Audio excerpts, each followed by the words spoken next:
Welcome, petrol heads and armchair enthusiasts, to our grand automotive showdown, the top 10 cars of 2016. We're diving headfirst into the gloriously chaotic world of four-wheeled wonders where horsepower reigns supreme.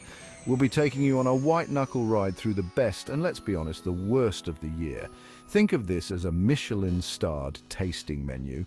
But instead of tiny portions of food you don't understand, we've got roaring engines and questionable design choices.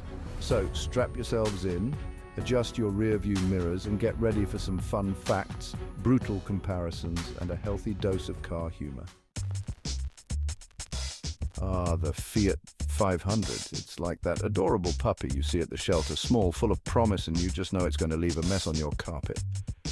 Don't get me wrong, this little Italian stallion has its charms. It's got that retro chic vibe, perfect for navigating narrow European streets or, fitting into a thimble. But performance? Well, that's where things get a bit pedestrian. Under the hood, you'll find an engine that wouldn't look out of place, powering a moderately sized lawnmower.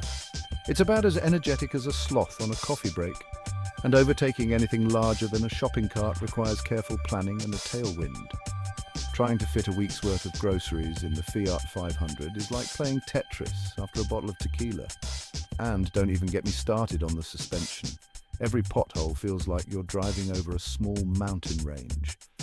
Some people will buy this car because it's fashionable, like a pair of overpriced designer shoes that pinch your feet. The Fiat 500, a car that's about as exciting as watching paint dry, but hey, at least it's fuel efficient, right? Coming in at number 9, we have the Mitsubishi Mirage. This car is like that discount store find. It seems like a bargain at first, but then you get it home and realize the zipper's broken. The Mirage is what we in the car world like to call budget-friendly, which is a polite way of saying it's about as thrilling as a wet weekend in Middlesbrough.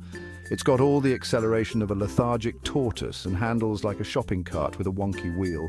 It's about as fuel-efficient as a camel crossing the Sahara Desert, and you could probably park it in a phone booth if those still existed. The interior is about as inspiring as a doctor's waiting room, with hard plastics and enough beige to make a polar bear feel right at home. The Mitsubishi Mirage is cheap, reliable, and won't leave you stranded on the side of the road.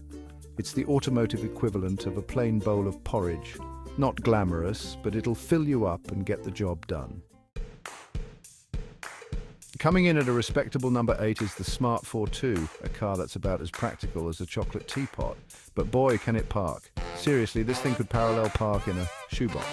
Now let's address the elephant in the room. It's called the 4-2 for a reason. You can fit 2 people in this thing, as long as they both skip breakfast, lunch, and have a particular fondness for each other's personal space. Trying to cram anything more than a handbag in the boot is like trying to stuff a week's worth of dirty laundry into a sock drawer. But hey, maybe you're a minimalist. Maybe you only own 1 pair of shoes and a toothbrush. In that case, the Smart 42 is practically a limousine. Just don't expect to win any drag races, or really any races at all. It's like driving a washing machine on wheels, albeit a very small, fuel-efficient washing machine. Despite its flaws, the Smart 42 has a certain charm. You can't help but love it, even if you wouldn't want to be seen driving it on a first date. Nissan Versa, the bland wagon. Rolling in at number 7 is the Nissan Versa, a car so aggressively inoffensive it's practically invisible. It's the automotive equivalent of a beige wall. It's there. It serves a purpose, but you wouldn't call it exciting. Now, I'm not saying the Versa is a bad car. It's reliable, it's fuel efficient, and it's got all the personality of a bowl of oatmeal. It's the kind of car you buy when you need a car and you have absolutely no strong feelings about cars whatsoever. Driving the Versa is about as thrilling as watching grass grow.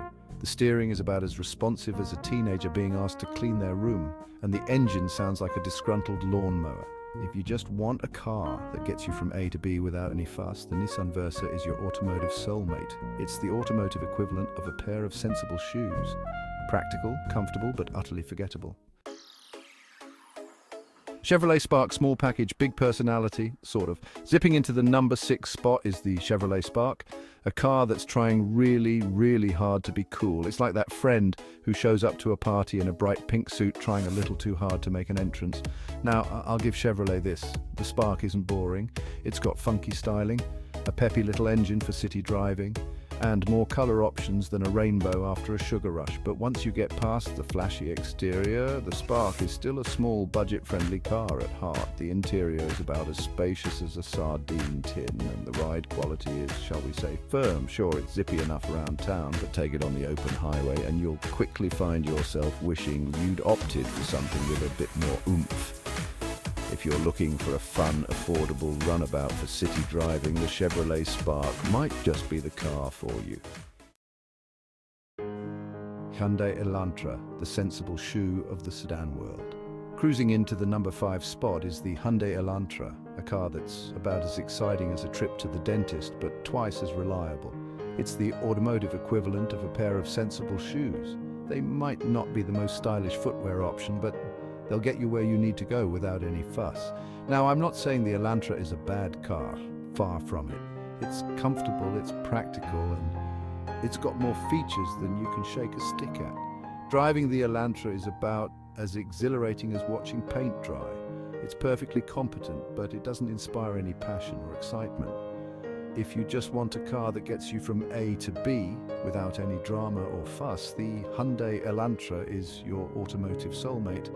It's the automotive equivalent of a pair of sensible shoes, practical, comfortable, but utterly forgettable. Coming in at a respectable number 4 is the Honda Civic, a car so ubiquitous it's practically a member of the family.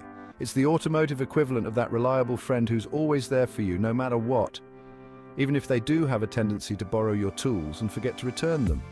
The Civic has been around for donkey's years, and for good reason. It's dependable, it's fuel efficient, and it's got about as much personality as a Labrador puppy. Driving the Civic is about as exciting as watching a documentary about the history of beige paint. But hey, you're not buying a Civic for thrills and spills. You're buying it because you know it'll start every morning. It won't cost you an arm and a leg to run, and it'll probably outlive you and your grandchildren. The Honda Civic, a car that's about as exciting as watching paint dry. But hey, at least you know it'll get you where you need to go without any fuss or drama. Revving its engine in the number 3 spot is the Mazda III, a car that's all about driving pleasure, or zoom zoom, as Mazda likes to call it. It's the automotive equivalent of that friend who always insists on taking the scenic route. Now, there's no denying that the Mazda III is a looker. It's got sleek lines, a sporty stance, and a certain come-hither look. And boy, can this car handle. It takes corners like a cheetah chasing a gazelle, but all that sportiness comes at a price. The ride is about as firm as a rock concert. The Mazda III, a car that's all about fun, excitement, and looking good while doing it. Thundering into the number 2 spot, we have the Ford Mustang, an American icon for over 50 years. It's the automotive equivalent of a bald eagle. Powerful, majestic, and a bit terrifying, with a rumbling V8 engine and a design as recognizable as the Hollywood sign. It's the kind of car you buy to make a statement, but it's still a wild animal at heart. Fuel economy, not so much. The Ford Mustang is for those who live life in the fast lane. And finally, our number 1 spot, the Tesla Model S. This isn't just a car, it's a statement. A whisper of the future is here, and it's electric. It's got more technology than a spaceship and accelerates faster than you can say Elon Musk. Step inside and you're greeted by a bloody iMac screen. It's like your living room, if it could do 0 to 60 in under 3 seconds. And let's not forget about the autopilot. This thing can practically drive itself. The Tesla Model S, redefining what it means to be an automobile. Well, there you have it, folks, our whirlwind tour through the top 10 cars of 2016. We've seen it all, from the fuel-sipping city cars to the head-turning sports cars and everything in between. We hope you enjoyed the journey as much as we did, even if it did involve a few near-death experiences courtesy of some of the more spirited vehicles on the list. And who knows, maybe you even learned a thing or two about cars along the way.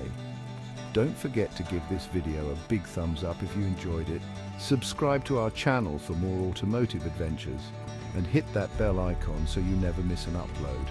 Until next time, drive safe, be kind to your fellow motorists, and remember, it's not about the destination, it's about the journey, preferably in a car with a decent sound system and working air conditioning.